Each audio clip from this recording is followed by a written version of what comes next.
தீபம், விளக்கேற்றும் எண்ணெய் மற்றும் அகர்பத்திகள் ஒரு தெய்வீக அனுபவம். தைப்பூச திருவிழாவினுடைய கோலாகலத்தை நாம் கண்டு மகிழ்ந்து கொண்டிருக்கிறோம். இப்பொழுது கரூர் மாவட்டம் புகழூரிலே ஸ்ரீ பாலசுப்ரமணிய சுவாமி திருக்கோவிலுடைய தைப்பூச தேர் திருவிழாவை கண்டு கொண்டிருக்கின்றோம். நேரலையின் மூலமாக தந்தி தொலைக்காட்சியிலே மிக கம்பீரமான அந்த தேர் வானலாவ உயர்ந்து இருக்கிறது.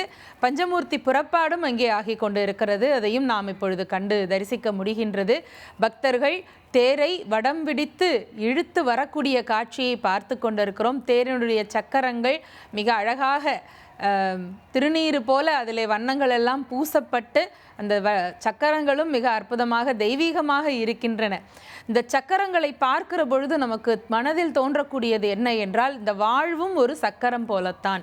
எல்லா மனிதர்களுக்கும் வாழ்க்கையிலே ஏற்றமும் உண்டு, இரக்கமும் உண்டு. தொடர்ந்து வாழ்க்கை முழுவதும் ஏற்றத்திலேயே, அதாவது இன்பத்தில் மட்டுமே இருந்த மனிதன் என்று யாருமே கிடையாது. அதே நேரத்திலே துன்பத்தில் மட்டுமே உழன்று போனவர்கள் என்று யாருமே கிடையாது. இதை மனதிலே எப்பொழுதும் நாம் நிறுத்தி கொள்ள வேண்டும். நம்மிடம் வரக்கூடிய ஒரு சிக்கல் என்ன என்று கேட்டால், அதிகமான வெற்றியும் ஆனந்தமும் வரும் பொழுது நமக்கு இருக்கக்கூடிய ஆணவம் அதிகமாகி விடுகிறது. அதே நேரத்தில் தொடர்ந்து துன்பங்களும் சோதனைகளும் தோல்விகளும் வரும் பொழுது மனம் துவண்டு விடுகின்றோம். இது இரண்டிலும் நடுநிலையாக இருந்து அதனை கையாள தெரிந்த மனிதன்தான் வெற்றிகரமாக வாழ்க்கையை நிறைவு செய்கின்றான். அதை நமக்கு சொல்லிக் கொடுப்பதுதான் இந்த ஆன்மீகத்தினுடைய அடிப்படையாகும். நான் சொன்னது போல தலையிலே பால் குடம் சுமந்து வருகிறார்கள். இளநீர் காவடி, மயில் காவடி, பால் காவடி, பன்னீர் காவடி, சர்க்கரை காவடி, இப்படி பல்வேறு விதமான காவடிகளை சுமந்து கொண்டு பக்தர்கள் வரக்கூடிய அந்த காட்சியையும் நாம் பார்த்து கொண்டு இருக்கின்றோம்.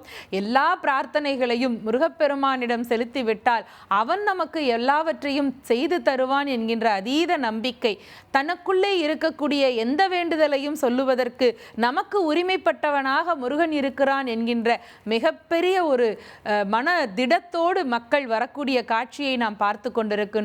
கரூர் மாவட்டம் புகழூர் ஸ்ரீ பாலசுப்ரமணிய சுவாமி திருக்கோவில் குன்றாக இருக்கக்கூடிய இடமாக காட்சியளிக்கிறது. அந்த இடத்திலே பக்தர்கள் மலை ஏறி வந்து தரிசனம் செய்யக்கூடிய காட்சியையும், அதனைத் தொடர்ந்து இப்பொழுது தேர் வலம் வந்து கொண்டிருக்கக்கூடிய காட்சியையும் நாம் பார்த்து கொண்டிருக்கிறோம். மிக அற்புதமாக அலங்காரங்கள் செய்யப்பட்ட அந்த தேர் இப்பொழுது வலம் வந்து கொண்டு இருக்கின்றது. இந்த முருகப்பெருமானுடைய தைப்பூச திருவிழா என்பது மிகவும் உன்னதமான ஒரு திருவிழா. நம்ம சொன்ன மாதிரி அதிகமான நல்ல கிரணங்கள் சூரியனிடமிருந்தும் சந்திரனிடமிருந்தும் வரக்கூடிய நாள். இந்த நாளிலே நாம் இப்பொழுது தரிசித்துக் கொண்டிருப்பது கோவை மாவட்டம் மருதமலை தலத்திலே தைப்பூச தேரோட்டத்தை நாம் பார்த்து கொண்டு இருக்கின்றோம். அடியவர்களுக்கெல்லாம் சிறப்பு செய்யக்கூடிய காட்சியையும் நாம் பார்க்கின்றோம். கோவை மாவட்டம் மருதமலை இந்த தலமும் முருகப்பெருமான் பழனியம்பதியைப் போலவே பால தண்டாயுதபாணியாக காட்சி தரக்கூடிய அற்புதமான திருத்தலம்.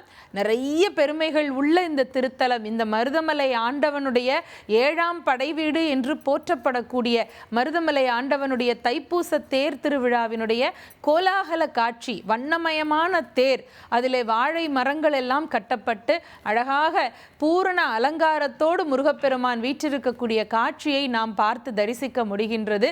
பக்தர்கள் எல்லாம் எவ்வளவு குதூகலமாக இருக்கிறார்கள் பாருங்கள். இந்த விழி இருக்கிறதே, இந்த விழிக்கு எது துணை என்று சொன்னால், நம்முடைய விழிக்கு எது துணை? நம்முடைய விழியில் இருக்கக்கூடிய பார்வை தரக்கூடிய அந்த விழிக்கருவா அதுவா என்று கேட்டால் இல்லை. விழிக்கு துணை திருமென்மலர் பாதங்கள். அவனுடைய பாதங்கள் தான் இந்த பார்வைக்கே துணையாக இருக்கிறது. பார்க்கும் இடமெல்லாம் அவனையே நாம் தரிசிக்கக்கூடிய அந்த பக்தியை பெற்றுக்கொள்வதற்குத்தான் கண்ணே நமக்கு படைக்கப்பட்டிருக்கிறது. அப்படித்தான் அடியவர்கள் சொல்லி முருகனுடைய அந்த பெருமையை உணர்ந்தவர்கள் நமக்கு காட்டியிருக்கிறார்கள். அப்படி முருகனை பார்ப்பதே கண்கொள்ளா காட்சியாக இருக்கிறது. எத்தனை அழகான அலங்காரத்தோடு கோவை மருதமலை பாலசுப்ரமணிய சுவாமி திருக்கோவிலினுடைய அந்த தேர் திருவிழா மிக அற்புதமாக இப்பொழுது நாம் தரிசித்துக் கொண்டிருக்கிறோம்.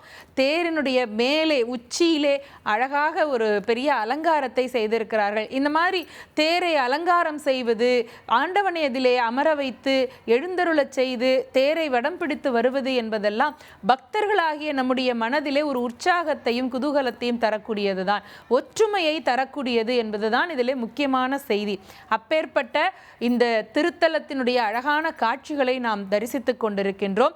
விழிக்குத் துணை திருமென்மலர் பாதங்கள், மெய்மைகுன்றா மொழிக்குத் துணை முருகா எனும் நாமங்கள், முன்பு செய்த பழிக்குத் துணை அவன் பன்னிரு தோளும், பயந்த தனி வழிக்குத் துணை வடிவேலும் செங்கோடன் மயூரமுமே என்று சொல்லுவார். அப்படி நம்முடைய வழிக்கு துணையாக வரக்கூடிய முருகனுக்கு அரோகரா கோஷத்தோடு இப்பொழுது தைப்பூச திருவிழாவை கண்டு தரிசித்துக் கொண்டிருக்கிறோம். தீபம், விளக்கேற்றும் எண்ணெய் மற்றும் அகர்பத்திகள் ஒரு தெய்வீக அனுபவம்.